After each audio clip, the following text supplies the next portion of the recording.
अस्सलाम वालेकुम नाजरीन, उम्मीद है आप सब खैरियत से होंगे। सबसे पहली अपडेट ये है कि इंजीनियर मोहम्मद अली मिर्ज़ा साहब ने अपने वेट लॉस के मुतालिक जो राज था उससे पर्दा उठा दिया है। इंजीनियर मोहम्मद अली मिर्ज़ा साहब ने बताया है कि उनके वेट लॉस होने की वजह जेल का कोई तशद्दुद या जेल की कोई परेशानी नहीं थी, बल्कि ये उनका एक प्रोग्राम था जिसके मुताबिक उन्होंने अपनी बॉडी पर काम किया है और इसके पीछे एक मेल थी, एक ईमेल मैसेज, जिसके बाद उन्होंने संजीदगी के साथ अपना वेट कम करने के बारे में सोचना शुरू कर दिया। इंजीनियर मोहम्मद अली मिर्ज़ा साहब की इस हवाले से ये दिलचस्प गुफ्तगू सुनते हैं। घर में रहते हुए आपको जबरदस्ती बाज़-औक़ात बीवी का दिल रखने के लिए, बाज़-औक़ात मां का दिल रखने के लिए कुछ ना कुछ खाना पड़ जाता है। तो जेल में मैंने फिर मौके को गनीमत जाना। 88 किलो मेरा वजन था पिछले रमजान में। तो मुझे एक बंदे ने ईमेल की कि जी आप मौलवियों को तान करते हैं, तो खुद आपने अपनी शक्ल देखी है, मौलवी वाली बन गई है और पेट भी मौलवियों की तरह बाहर आ गया। अच्छा, तो मुझे ये चीज़ क्लिक कर गई। वैसे मुझे कोई कहता है शायद क्लिक ना करती, जब दावत पे हरफ आता है ना, फिर मुझे फील होता है कि नहीं यार, अगर दावत को कोई नुकसान होता है ना तो फिर मुझे कोई कुर्बानी करनी चाहिए। तो ये रमज़ान से पहले ईमेल आई। रमज़ान में मैंने अल्हम्दुलिल्लाह अपना वजन ऑलमोस्ट कोई 78 kg तक कर लिया, 10 किलो। लेकिन फिर वही सुस्ती वाला मामला फिर बढ़ना शुरू हो गया। जेल में अल्हम्दुलिल्लाह 103 दिन की मेहनत के बाद 68 पे मैं आ गया, यानी 88 से 68 पे। हाँ, लेकिन अभी ये स्टोरी मुकम्मल नहीं हुई है। अभी घर आए हुए मुश्किल से 20 दिन हुए हैं, दोबारा से 72.5 हो गया। रोजाना मेरी बीवी जो है ना, वो देसी घी के 2 पराठे ला के मेरे सामने रखती है और जबरदस्ती खिलाती है, जी वजन कम हो गया आपका। नाजरीन, नेक्स्ट अपडेट मोहतरम जावेद अहमद गामदी साहब के हवाले से है। एक साइल ने उनसे ये सवाल पूछा कि इल्हाद का आजकल बड़ा चर्चा है, तो इस इल्हाद की तारीख क्या है? क्योंकि मजहब के हवाले से तो हम जानते हैं हजरत आदम अलैहिस्सलाम के वक्त से इस्लाम मौजूद है और उसके बाद मुशरिकीन के हवाले से भी हम जानते हैं जिन लोगों ने अल्लाह ताला के साथ शरीक किया। तो क्या इल्हाद के हवाले से भी कोई तारीख मौजूद है कि ये कब से है? तो इस पे मोहतरम जावेद अहमद गामदी साहब ने क्या कहा, चलें उनका ये इंटरेस्टिंग जवाब सुनते हैं। मेरे मुताले इल्म के हद तक तो इल्हाद दुनिया में हमेशा रहा है। सिर्फ ये है कि मुशरिकाना तहजीब में इल्हाद के लिए इजहार का मौका नहीं होता था। फिर तौहीद के हक में जब इनकलाबात बर्पा हो गए और उधर एक रोमन सल्तनत कायम हो गई, इधर हम मुसलमानों ने तो 1000 साल तक सियासी गलबा रहा मतलब को, वरना इल्हाद मौजूद था। उसकी शायरी हम पढ़ते हैं, उसकी किताबें देखते हैं, उसके बड़े लोगों के नाम से हम वाकिफ हैं, हमेशा मौजूद रहा है। मौजूदा ज़माने में सिर्फ ये हुआ है कि वो पाबंदियाँ खत्म हो गई हैं और दुनिया में ज़्यादा गलबा उन कौमों को है जिन्होंने इस उसूल को मान लिया कि आज़ादी में कोई रुकावट नहीं डाली जा सकती। लोग जो कहना चाहते हैं कहें, उनके पीछे आप अपनी ताकत इस्तेमाल करके कोई इक़दाम नहीं कर सकते। तो उसके नतीजे में वो किताबें भी छपने लग गई, इश्यू भी होने लग गया। फिर ये सोशल मीडिया है तो ये करिए से लोगों को सामने ला रहा है। मेरा एहसास ये है कि इल्हाद की जो निस्बत तनासुब इस वक्त है आबादी के लिहाज से हमेशा रही।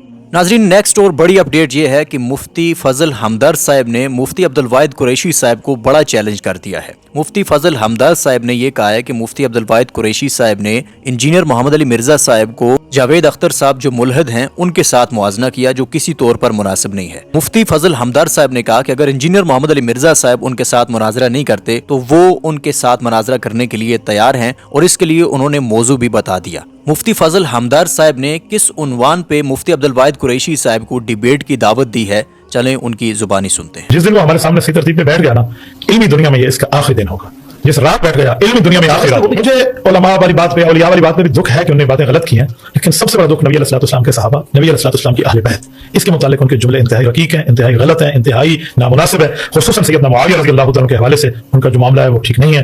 तो इस बारे में मुझे खतरा है उनकी आखिरत के बारे में, उनकी आक़िबत के बारे में, कि अगर वो इसी अक़ीदे पे दुनिया से चले गए तो कहीं आखिरत खराब ना हो जाए। अस्सलामु अलैकुम व रहमतुल्लाहि व बरकातुहू। गुज़िश्ता दिनों मैंने मुफ्ती अब्दुल वाहिद कुरैशी साहब के एक क्लिप का जवाब देते हुए अर्ज़ किया कि अगर वो ये कहते हैं कि जावेद अख्तर साहब वो बेहतर निकले क्योंकि उन्होंने मुस्लिम नौजवान का सामना किया, मुफ्ती शमाइल नदवी साहब के साथ मुनाजरा किया, अगर आप ये इंजीनियर साहब के बारे में कहते हैं कि उनसे तो कम से कम वो बेहतर निकला है, हालांकि ये बात आपको नहीं कहनी चाहिए थी। एक तरफ एक मुल्हिद इंसान है और दूसरी जानिब एक मुसलमान है, चले उनको आप स्कॉलर ना भी माने, मुसलमान तो मानते हैं ना। तो दूसरी जानिब आप जब ये जुमला कहते हैं तो कम से कम मैं फिर इस बात कहने का हक़ रखता हूँ कि आप कम से कम खुद को जावेद अख्तर से बेहतर साबित करने के लिए मैं आपको एक मौजू दे रहा हूँ और वो उस मौजू पर हम बात करते हैं, गुफ्तगू करते हैं।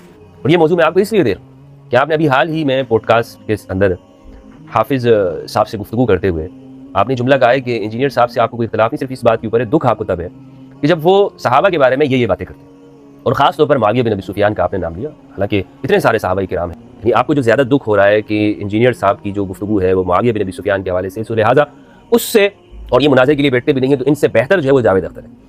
तो इसीलिए मैंने आपको ये मौजू दिया और आपके सब उलमाए किराम को जो बाबे آپ یہ کہتے ہیں کہ وہ نہیں بیٹھتے تو میں آپ کے ساتھ بیٹھنے کو تیار نہیں ہے. سنی شیعہ اور مسلمانوں کے اندر جو بھی اختلافات ہیں نا وہ بنیادی طور پر صحابیت کی ڈیفینیشن کو نہ سمجھنے کے اوپر ہے کہ صحابی کون ہے. علماء اہل سنت کے اندر خود بھی اس کی ڈیفینیشن پر اختلاف ہے, یہ اتفاقی تعریف نہیں ہے, لیکن بعد میں ہمارے متاخرین نے ابن حجر اسقلانی کی نزہۃ الفکر سے جو تعریف انہوں نے وہاں پہ بیان کی ہے وہ بھی محل نظر ہے, لیکن بہرحال اس کو بھی مانتے ہوئے جو صحابی کی ڈیفینیشن انہوں نے کی ہے اس کو سامنے رکھتے ہوئے ہمیں اس پر گفتگو کرنی چاہیے کہ ایک ایسا موضوع کہ جو مسلمانوں میں تفریقے کا باعث ہو اور اس کو نہ سمجھنے کی وجہ سے ہم ایک دوسرے کے لیے تکفیر بھی کرتے ہوں, ایک دوسرے کے لیے نفرت بھی رکھتے ہوں, تو کیوں نہ اس کو حل کیا جائے, اور حل بھی قرآن و سنت کی روشنی میں ہونا چاہیے. تو میں نے یہ موضوع آپ کو دیا کہ صحابیت کی ڈیفینیشن کیا ہے, اس پر ہمیں گفتگو کرنی چاہیے. ایسا نہیں ہونا چاہیے کہ جو بہانے آپ جس کا الزام آپ مرزا صاحب کو دیتے رہتے ہیں کہ جناب وہ فلاں سے لکھوا لائے, فلاں سے یہ ہو جائے, آپ مجھے بھی کہیں الٹا یہ نہ کہتے ہیں کہ میں مفتی منیب خان صاحب سے لکھوا کے لے آؤں. میں صرف قرآن و سنت سے بات کروں گا, کوئی فرقہ میرا نہیں ہے.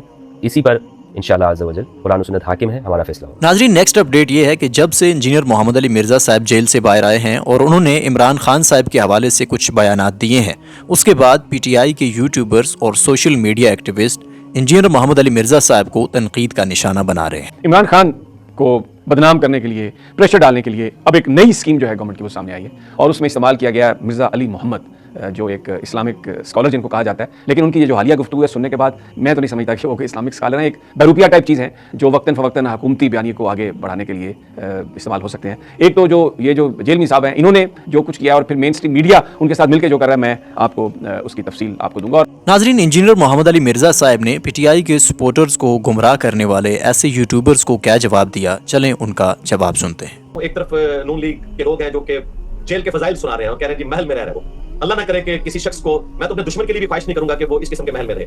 اور دوسری اسٹریم پہ ہمارے پی ٹی آئی کے لوگ ہیں جو یوٹیوبرز کے ہاتھوں گمراہ ہوتے ہیں اور جھوٹے الزامات لگاتے ہیں اور کہتے ہیں کہ جی ان کو ایسی جگہ پہ رکھا ہے جہاں پہ سورج کی روشنی نہیں آتی. بالکل جھوٹ بول رہے ہیں, اور مجھے تو پتہ بھی نہیں تھا کہ مجھے ایسی جگہ پہ رکھا گیا کہ ساتھ خان صاحب کی چکی ہے.